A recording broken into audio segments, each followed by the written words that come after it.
Welcome to another Inside the Recording Studio Tuesday tip. I am Jody Whitesides, and today I'll be talking to you about pan laws and why they're important. Let's jump right in. As you can see, I have a test tone set up for a minus 12 dB volume output. I have the pan law set to minus 6 compensated, and I have a mono channel strip here. If I play this tone, it will come out as minus 12 dB at full center. If I push this hard left or hard right, the volume is actually going to go up by 6 dB. So now instead of being minus 12 at the side, it's minus 6. If I switch this back to a minus 6 dB in the pan law, or otherwise known as constant power, there's going to be a change. My 12 dB of volume is going to be at the hard left, hard right. And when I'm in center, it's actually going to go down by 6 dB, so it would be minus 18 dB.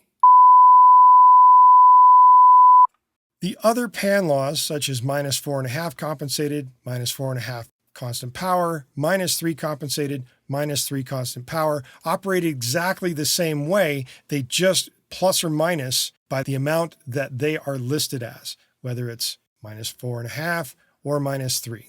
When it comes to stereo, it's a little different. If I set this up to the minus 6 compensated and I have this center and I play it, it will come out at minus 12. Now if I pan this hard left or hard right, it's still going to be minus 12. Same will happen in terms of minus 6 constant power. It will still be minus 12. And when I push hard left or hard right, it will be minus 12. And the reason for that is the stereo balancer is doing something different than the mono balance. So if I hit apply pan law compensation to stereo balancers, it will now operate the same way. So at compensated in center, it will be 12 dB. When I push it out to the hard left or hard right, it's going to go up by 6 dB. And if I switch this to constant power, now my 12 dB of volume is going to be on the hard extreme left or right. And when I bring it center, it's going to come down by 6 dB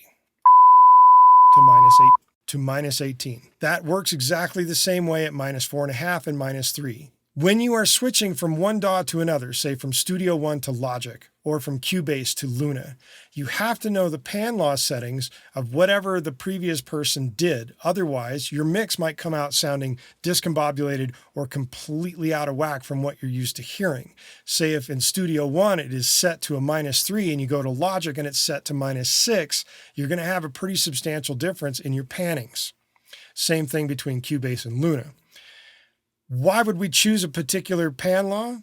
Well, for most broadcast audio professionals, they're going to choose the minus 6 constant power so that your full volume is on your hard left and right. And when you bring it down to mono, it's not going to build up a bunch of audio in the center.